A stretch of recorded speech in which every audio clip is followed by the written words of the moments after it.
இந்த காலத்தில் சிறையிருப்பின் அனுபவத்தில் இருக்கக்கூடிய எசேக்கியேலோடு கூட தானியேலும் அங்கே ஊழியம் செய்கிறதை பார்க்கிறோம். There are contemporaries, சமகாலத்தில் வாழ்ந்தவர்கள். இப்படி ஊழியங்களை நிறைவேற்றுவதற்கு ஆண்டவர் இவர்களை பயன்படுத்துகிறார். சிறையிருப்பின் அனுபவம் என்பது வாழ்க்கையின் மிக மோசமான, வாழ்க்கையில் யாரும் விரும்பாத ஒரு காலம். இங்கே தேவனுடைய ஆலயம், மகிமை பொருந்திய கர்த்தருடைய கிருபை, தேவனுக்கு பலி செலுத்தக்கூடிய அற்புதமான காலங்கள், ஆண்டவரை எல்லா நேரத்திலும் மகிமைப்படுத்தக்கூடிய சூழ்நிலைகள் முற்றிலுமாக மாற்றப்பட்டு சிறையிருப்பில் அனுபவத்தில் இருக்கும் பொழுது, சிறையிருப்பில் அழுது கொண்டிருக்கும் பொழுது, சிறையிருப்பில் தங்களுடைய வாழ்க்கையை நினைத்து வேதனைப்பட்டுக் கொண்டிருக்கும் பொழுது ஆண்டவர் அவர்களோடு பேச ஆரம்பிக்கிறார். சிறையிருப்பில் ஆண்டவர் பேசின பொழுது பேசுவதற்கென்று ஒரு நபரை ஆண்டவர் தெரிந்து கொண்டார். அவருடைய பெயர்தான் எசேக்கியேல். இன்றைக்கும் உங்களையும் என்னையும் அவருடைய தூதுவனாக, அவருக்காக, அவருடைய வாயாக, அவருடைய நாமத்தை பிரஸ்தாபப்படுத்தக்கூடிய கர்த்தருடைய பிள்ளையாக ஆண்டவர் உங்களை தெரிந்து கொண்டிருக்கிறார். உங்கள் வாழ்க்கையின் மூலமாக அவர் பேச விரும்புகிறதை பேசுவதற்கு உங்கள் வாழ்க்கையில் அனுமதியுங்கள். ஆண்டவர் இன்றைக்கு உங்களோடு பேசுவார். இந்த முதல் அதிகாரங்களிலே நாம் பார்க்க வேண்டிய சில விஷயங்கள், எசேக்கியேல் பார்த்தது அங்கே ஜீவன்களை குறித்து பார்க்கிறான், முகங்களை பார்க்கிறான், சக்கரங்களை பார்க்கிறான், மனித முகத்திற்கு ஒத்த முகங்களை பார்க்கிறான், மிருகங்களுக்கு ஒத்த முகங்களை பார்க்கிறான், ராஜ்யத்திற்கு உரியதான சிங்காசனத்தையும் அவன் பார்க்கிறான். ஆண்டவர் இவனை எப்படி பயன்படுத்தினார் என்பதை நம்முடைய வாழ்க்கையிலே அறிந்து கொள்ள ஆண்டவர் நமக்கு உதவி செய்வாராக. 1ஆம் அதிகாரத்தின் 3ஆம் வசனத்தினுடைய கடைசி பகுதியை வாசிக்கிறேன்.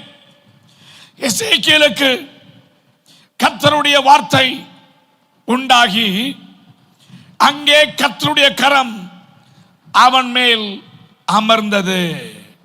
கர்த்தருடைய கரம் அவன் மேல் அமர்ந்தது. கர்த்தருடைய கரம் அமர்ந்தது என்று எசேக்கியேலின் தீர்க்க தரிசன புத்தகத்தில் 7 முறை சொல்லப்பட்டிருக்கிறது. 1ஆம் அதிகாரத்தின் 3ஆம் வசனம், 3ஆம் அதிகாரத்தின் 14வது வசனம், 3ஆம் அதிகாரத்தின் 22ஆம் வசனம், 8ஆம் அதிகாரத்தின் 1ஆம் வசனம், 33ஆம் அதிகாரத்தின் 22வது வசனம், 37ஆம் அதிகாரத்தின் 1ஆம் வசனம், 40ஆம் அதிகாரத்தில் 1ஆம் வசனம். இந்த அத்தனை வசனங்களிலும் அங்கே எசேக்கியேலை பார்த்து ஆண்டவர் பேசுகிறார். அவன் மேல் கர்த்தருடைய கரம் இருந்தது. நீங்கள் ஒவ்வொரு அதிகாரத்தை பார்க்கும் பொழுதும் ஒவ்வொரு அதிகாரத்தின் ஆரம்பங்களிலேயே அங்கே கர்த்தர் என்னை நோக்கி, என்னோடு அவர் பேசினார், அவர் கரம் என் மேல் அமர்ந்தது, இரைச்சலின் சத்தத்தை கேட்டேன் என்று சொல்லி தான் பேசக்கூடிய முறைகளை தன்னுடைய பிள்ளைகளுக்கு ஆண்டவர் காண்பித்தார். இந்த அருமையான மாலை வேளையில் உங்களுடைய காதுகளிலே கர்த்தருடைய சத்தத்தை கேட்பீர்கள். இன்றைக்கு தேவனுடைய வார்த்தை உங்களுக்கு நேராக வரும். நீ அமர்ந்திருக்கும் பொழுது தேவனுடைய சத்தத்தை கேட்பீர்கள். நீங்கள் தேவனுடைய நாமத்திற்கு மகிமையாக பயன்பட வேண்டும் என்றால் உங்கள் காதுகளிலே தேவனுடைய சத்தத்தை நீங்கள் கேட்டு ஆக வேண்டும். ஆண்டவரே, நான் இருக்கும் இடம் தவறான இடம், ஆண்டவரே நான் அமர்ந்திருக்கக்கூடிய இடம் தவறான இடம், நான் செபிப்பதற்கு கூட எனக்கு ஏற்ற இடம் இல்லை.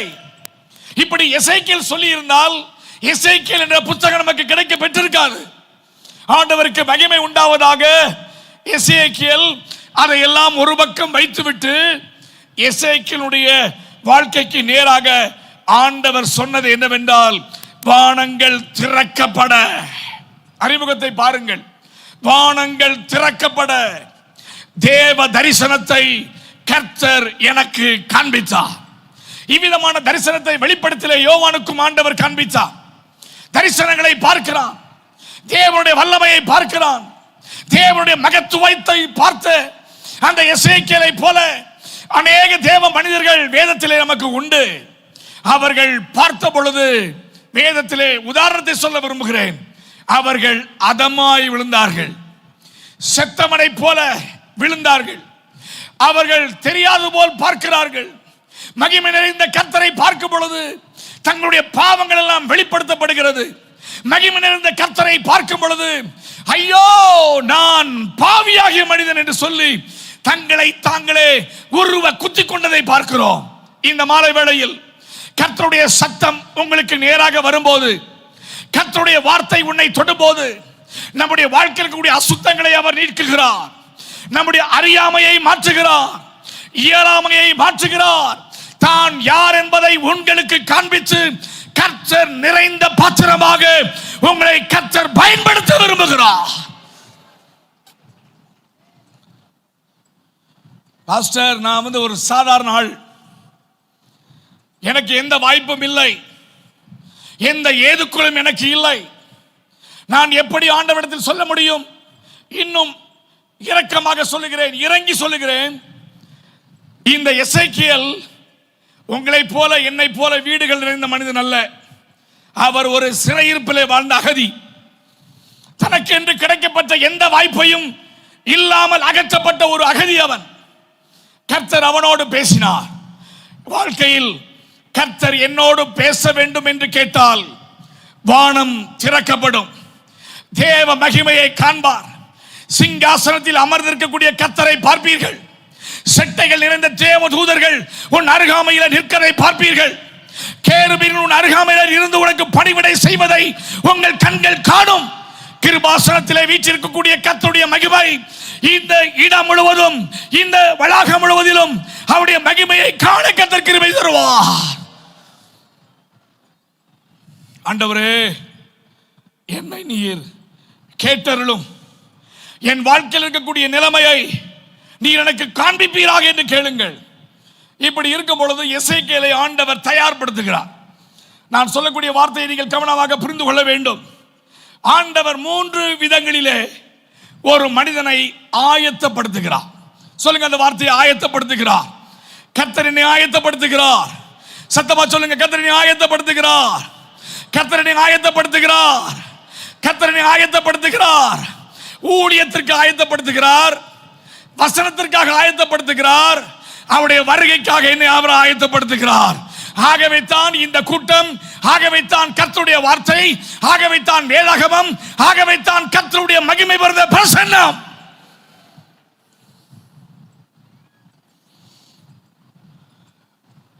எசேக்கியேலை ஆண்டவர் பார்த்து சொன்னார், எசேக்கியேலே, உன் வாழ்க்கை மூலமாக நான் ஒரு காரியத்தை செய்ய வேண்டும் என்று நினைக்கிறேன்.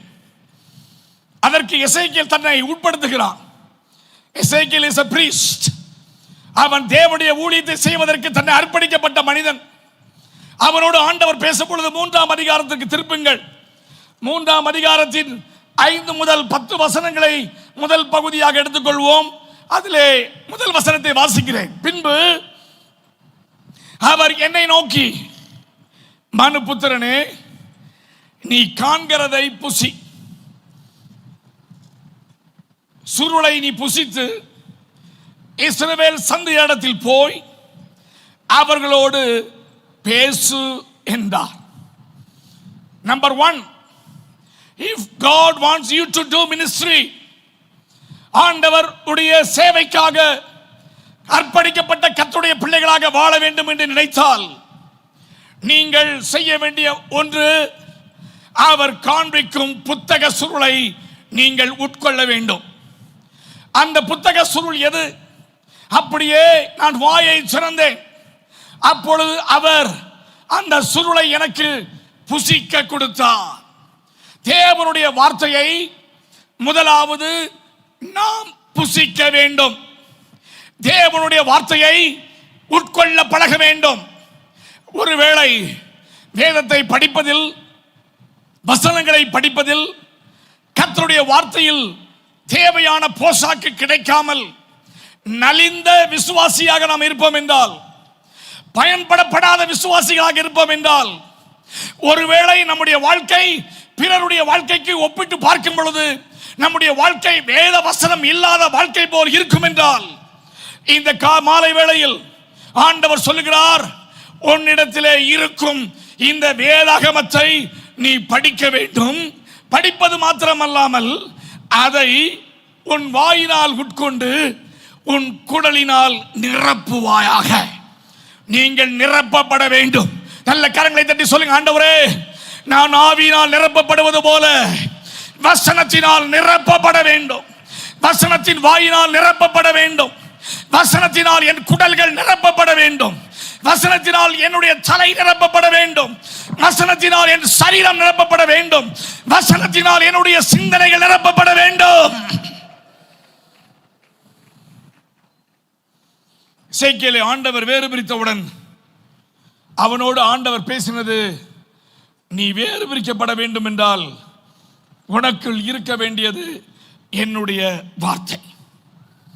இந்த வார்த்தையை உட்கொண்ட பின்பு அந்த வார்த்தையானது அமைதியாக வயிற்றில் இருக்கக்கூடாது. வார்த்தை வந்த பின்பு, வார்த்தையை சாப்பிட்ட பின்பு, வார்த்தையை உட்கொண்ட பின்பு அந்த வார்த்தை வெளிப்படுத்தப்பட வேண்டும்.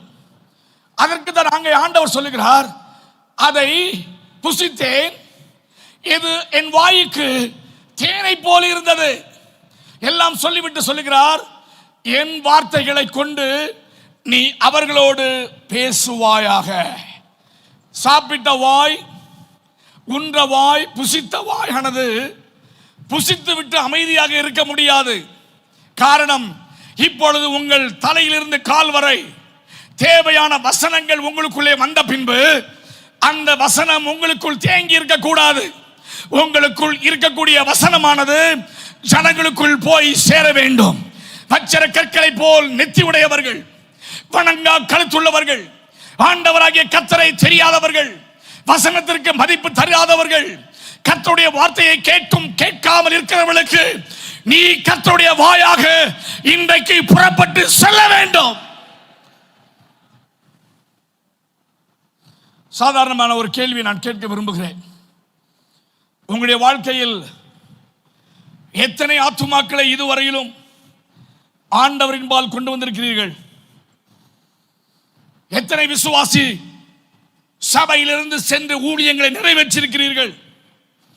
எத்தனை பேர் உங்களுடைய வாழ்க்கையில் தியாகமான ஊழியங்களை செய்து புதிய ஆத்துமாக்களை கண்டுபிடித்து கிறிஸ்துவின் அண்டையிலே கொண்டு வந்திருக்கிறீர்கள்? கேள்வியை கேளுங்க. ஆண்டவரே, நான் 30 வருஷம் விசுவாசி, நான் ஒரு ஆத்துமாவையும் கொண்டு வரவில்லை.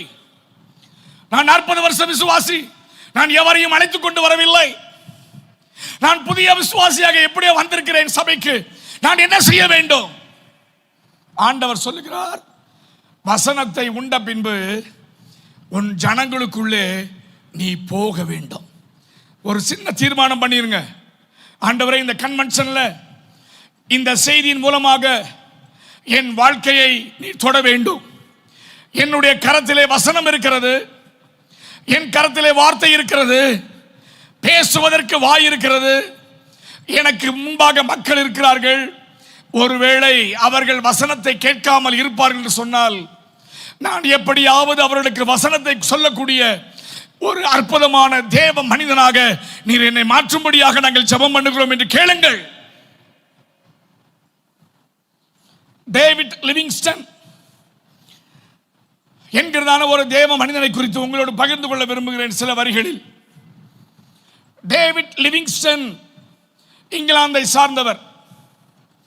இங்கிலாந்திலிருந்து அவர் மருத்துவம் படித்தவர். அவர் தேவனுடைய அழைப்பை பெறுகிறார்.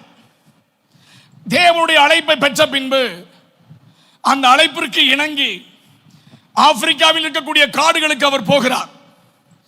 ஆப்பிரிக்காவில் இருக்கக்கூடிய காடுகளுக்கு செல்லும் போது இடம் தெரியாது, பாஷை தெரியாது, மொழி தெரியாது.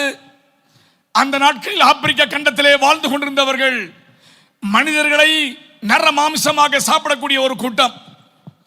நாகரிகம் என்று தெரியாத ஒரு காலத்திலே அவன் அங்கே சென்றபோது அவனை அனைவரும் சேர்ந்து பிடித்து விட்டார்கள். பல நாட்கள் ஆகிறது.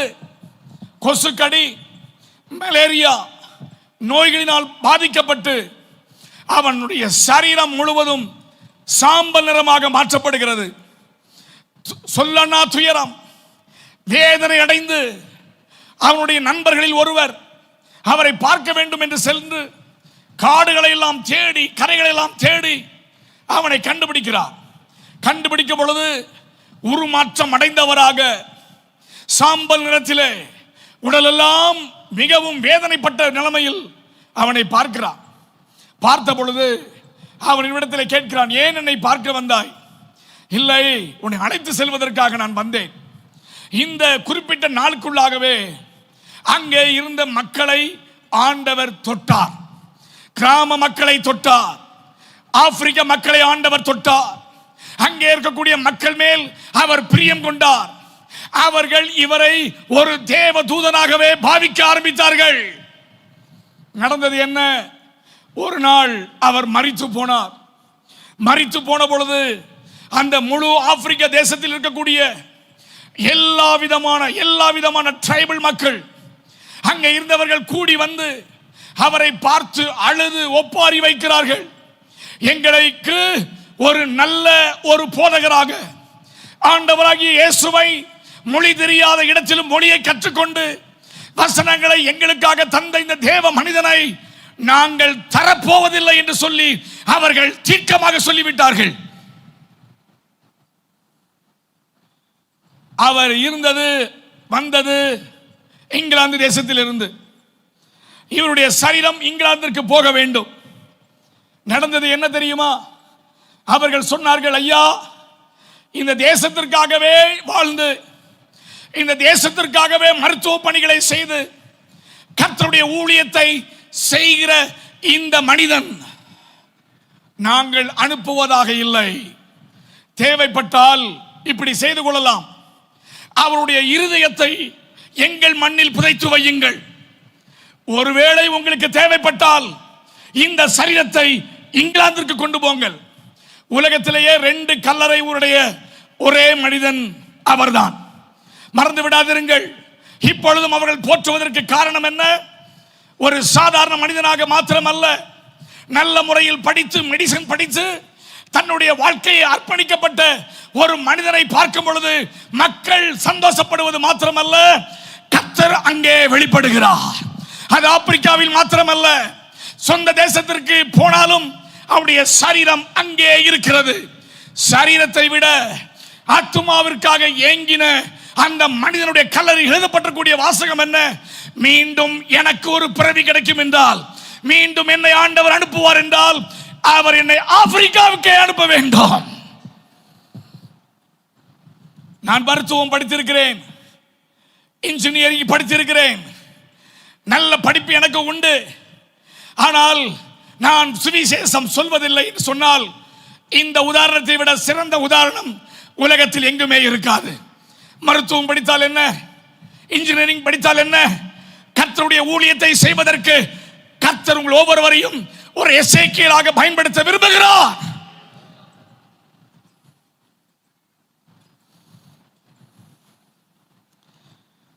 ஆண்டவரே, உம்முடைய அழைப்பு எனக்குள்ள இருக்கு, என்னால் வெளியே வர முடியல. உம்முடைய வசனம் எனக்குள்ள இருக்கு, என்னால் கண்டுபிடிக்க தெரியல. ஆண்டவரே, உம்முடைய வசனம் எனக்குள்ள இருக்கு, நான் என்ன செய்ய வேண்டும் என்று எனக்கு தெரியவில்லை என்று சொன்னால் ஒரு விஷயத்தை சொல்ல விரும்புகிறேன். வேதத்தை படிக்க ஆரம்பி.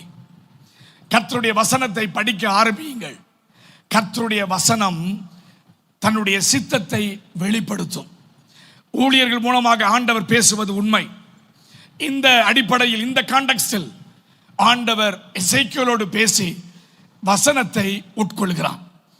வசனம்தான் பலமான ஆவிக்குரிய ஆகாரம். நீ பலப்பட வேண்டும் என்றால், தைரியப்பட வேண்டும் என்றால், ஆண்டவருக்காக நிற்க வேண்டும் என்றால், எந்த புயலையும் சமாளிக்க வேண்டும் என்றால், எந்த மனிதரையும் சமாளிக்க வேண்டும் என்றால், எந்த உலகத்தினுடைய அசைவுகளை நீ கட்டுப்படுத்தி வாழ வேண்டும் என்றால், வாலிபனே, வாலிப தங்கச்சி, தம்பி, உனக்கு சொல்லுகிறேன், உன்னுடைய வேதம் உன்னை காக்கும். வேதத்தை மறந்துடாத. நீ என்னை மறந்தால் நான் உன்னை மறப்பேன்.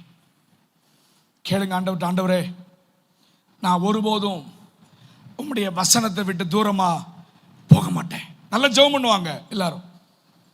வசனம் தெரியாது, வார்த்தைகளை கேட்போம், சந்தோஷமா இருக்கும், ஆனா பைபிள் படிக்க மாட்டோம். இது பைபிள் கிடையாது. நிறைய பேர் பைபிள் இதில் வச்சிருக்காங்க. This is not Bible. அப்படி யாராவது வச்சிருப்பீங்கன்னு அழிச்சிடணும். இதுல எல்லாமே இருக்கு. இதுல தொட்டா எல்லாம் வரும், பார்த்தா எல்லாம் வரும். இது வேத புஸ்தகம் அல்ல, இது வேத புஸ்தகம் அல்ல, இதுதான் வேத புஸ்தகம். எல்லாரும் பைபிளை கையில தூக்கி சொல்லுங்க, ஐ லவ் திஸ் பைபிள். இந்த கர்த்தருடைய வார்த்தையை நான் ரொம்ப நேசிக்கிறேன். ஆமென். ஏன் நேசிக்கீங்க தெரியுமா? அது கர்த்தருடைய ஜீவனுள்ள தேவனுடைய வார்த்தை. யாரும் எடுத்து பைபிள் எடுத்து இதில் படிக்கணும்னு விரும்பக்கூடாது. ஏன் இதை சொல்லுகிறேன்? வேதத்தை படிக்கும் பொழுது, நீங்கள் படிக்கும் பொழுது கண்ணீர் விழலாம். நீங்கள் ஜெபிக்கும் பொழுது ஆண்டவர் பேசின வார்த்தைகளை குறிப்பீர்கள். அந்த வசனத்திலே ஆண்டவர் உங்களோடு இடைப்பட்ட வார்த்தைகளை நீங்கள் அதிலே பார்க்கும் பொழுது கர்த்தர் என்னோடு பேசினார் என்பதை குறித்து வைப்பீர்கள். உன் கண்ணீர் அங்கே விழும் பொழுது அதை ஆண்டவரே கவனிக்கிறார் என்பதை மறந்து விடாதிருங்கள். ஆண்டவரே, நீர் என்னோடு பேசினது மாத்திரமல்ல, ஆண்டவரே நீர் என்னோடு பேசின ஒவ்வொரு நேரமும் என் வாழ்க்கைக்கு மிகவும் ஆசீர்வாதமாக இருந்ததற்காக நன்றி என்று சொல்லி கர்த்தரை நாம் துதிக்க வேண்டும். இரண்டாவது, ஸ்பீக் த வேர்ட். வார்த்தைகளை பேச ஆரம்பியுங்கள். விசுவாசம் நிறைந்த வார்த்தைகள். நம்ம எல்லாருக்கும் பேரே விசுவாசிகள் தானே? விசுவாசிகள் தானே நமக்கு பேர். வேற எதுவும் பேர் இருக்கா? நமக்கு பேர் விசுவாசிகள் தானே. விசுவாசிகளுக்கு விசுவாசிகள் தான் பேர். வேற ஏதாவது பேர் உண்டா? இல்லை. யாரை விசுவாசிக்கிறீர்கள்? ஆண்டவராகிய கர்த்தராகிய இயேசு கிறிஸ்துவை நீ விசுவாசி. அப்படிதான் பைபிள்ல வசனம் நமக்கு இருக்கு. கர்த்தரை விசுவாசிக்கிறவராகிய நாம் ஒன்றை புரிந்து கொள்ள வேண்டும். ஆண்டவரே, உம்மை நான் விசுவாசிக்கிறேன், உம்முடைய வார்த்தையை விசுவாசிக்கிறேன். விசுவாசித்த எல்லாவற்றையும் விசுவாசத்தோடு பேச பழகுகிறேன். சிலருக்கு நல்ல ஆவிக்குரிய பண்பு இருக்கும், அவிசுவாசம் வார்த்தைகளை பேசிக்கிட்டே இருப்பாங்க. நடக்காது. ஆண்டவர் இதை செய்ய மாட்டார். ஏதோ என் வாழ்க்கையில் நடந்து விட்டது. எப்பொழுதெல்லாம் விசுவாசம் குறைந்த வார்த்தைகளை நீங்கள் பேசுகிறீர்களோ அப்பொழுதெல்லாம் நீங்கள் சாத்தானுக்கு அருகாமையில் இருக்கிற அர்த்தம். உங்கள் விசுவாசத்தை குலைப்பான், விசுவாசத்தை உடைப்பான். வசனங்களை அவன் சுக்குநூறாக மாற்றி உங்களை ஒன்றுக்கும் உதவாதவனாக மாற்றுவான். புரிந்து கொள்ளுங்கள். ஆண்டவர் தன்னுடைய வாழ்க்கையில் ஆண்டவர் கடிந்து கொண்ட இடம் எது? இவன் போய் ஒவ்வொன்றாக காண்பிக்கிறான். உப்புரிகளை ஏற்றுகிறான், கற்களை கொண்டு காண்பிக்கிறான். அது தேவையா இது தேவையா என்று ஒவ்வொன்றையும் காண்பித்து ஆண்டவரை திசை திருப்ப பார்த்தான். விசுவாசத்தை குலைக்க நினைத்தவனுக்கு ஆண்டவர் சொன்ன பதில் என்ன? சாத்தானே, என் பக்கத்தில் வா என்று சொல்லவில்லை. சாத்தானே, நீ அப்பாலே போ.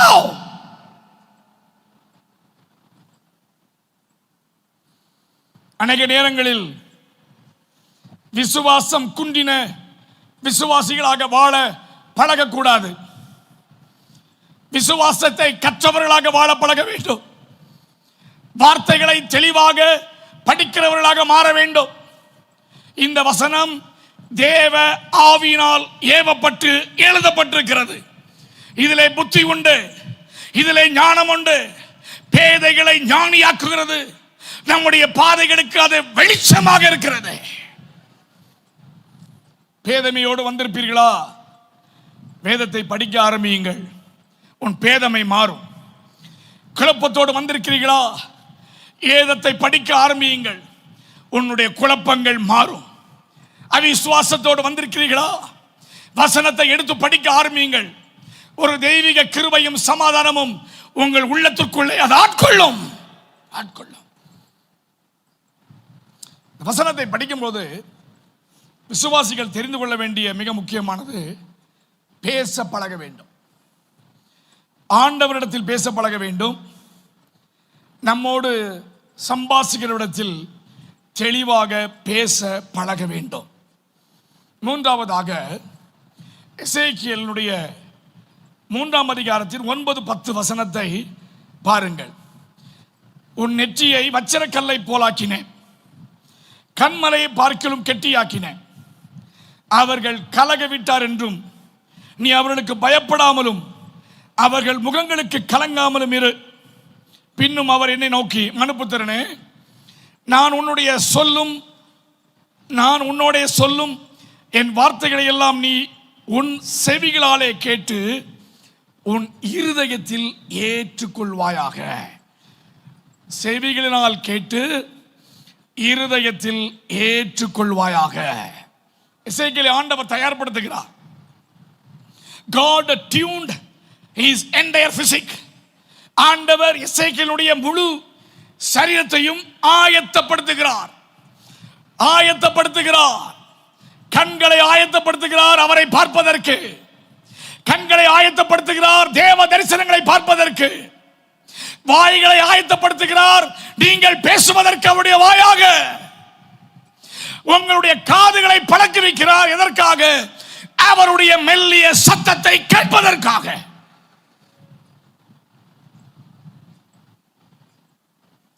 அநேக நேரங்களில் கர்த்தருடைய சத்தம் நமக்கு கேட்கும்.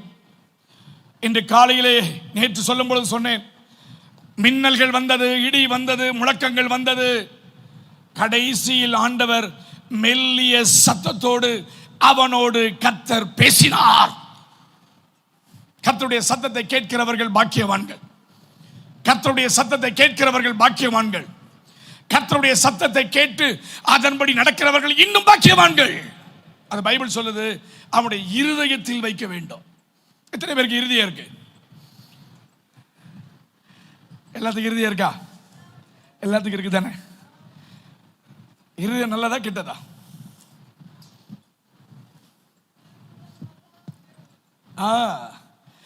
இருதயமானது மகா நல்லதுன்னு பைபிள் சொல்லவே இல்லை.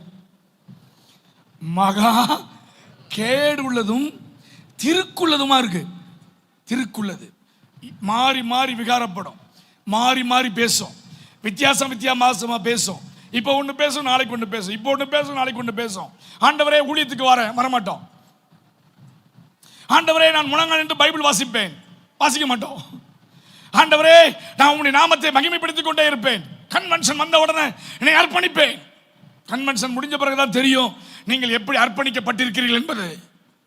இருதயத்தில் வைக்க வேண்டும். இருதயத்தை குறித்து வேதம் சொல்கிறது, இருதயமாகிய கற்பலகைகளில் நீ எழுது. இப்போ எத்தனை பேருக்கு இருதயம் இருக்கு? எல்லாத்துக்கும் இருக்கா? கேடு உள்ள இருதயம் இருக்கா? வசனம் எழுதப்பட்ட இருதயமா இருக்கா? என்னாச்சு? அதுக்குள்ள ரொம்ப சுலவாயிட்டீங்களே. என்னுடைய இருதயம் தேவனுடைய வார்த்தையினால் எழுதப்பட்ட இருதயம். இந்த இருதயத்திற்குள் அவர் வசிக்கிறபடினால் எந்த தீங்குக்கும் நான் பயப்பட வேண்டியதில்லை. என்னை அவர் ஆயத்தப்படுத்துவதற்காக ஸ்தோத்திரம். இப்படிதான் ஆண்டவர் எசேக்கியேலை ஆயத்தப்படுத்தினார். எசேக்கியேலை ஆயத்தப்படுத்துவதற்கு அவர் எடுத்துக்கொண்ட 3 முயற்சி. 1, நீ வசனத்தை உட்கொள்ள வேண்டும். 2, நீ பேச வேண்டும். 3, என்னுடைய சத்தத்தை நீ கேட்க வேண்டும். You have to listen the word of the Lord. That word must be in your heart, not in your mind. It should be in your heart. It must be told in your hearts.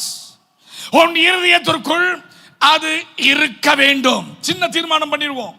கரங்களை உயர்த்தி சின்ன ஜெபம் பண்ணிடுவோம். ஆண்டவரே, நான் இன்றைக்கு உம்முடைய நாமத்திற்கு மகிமையாக இந்த வார்த்தைகளை உட்கொள்வேன்.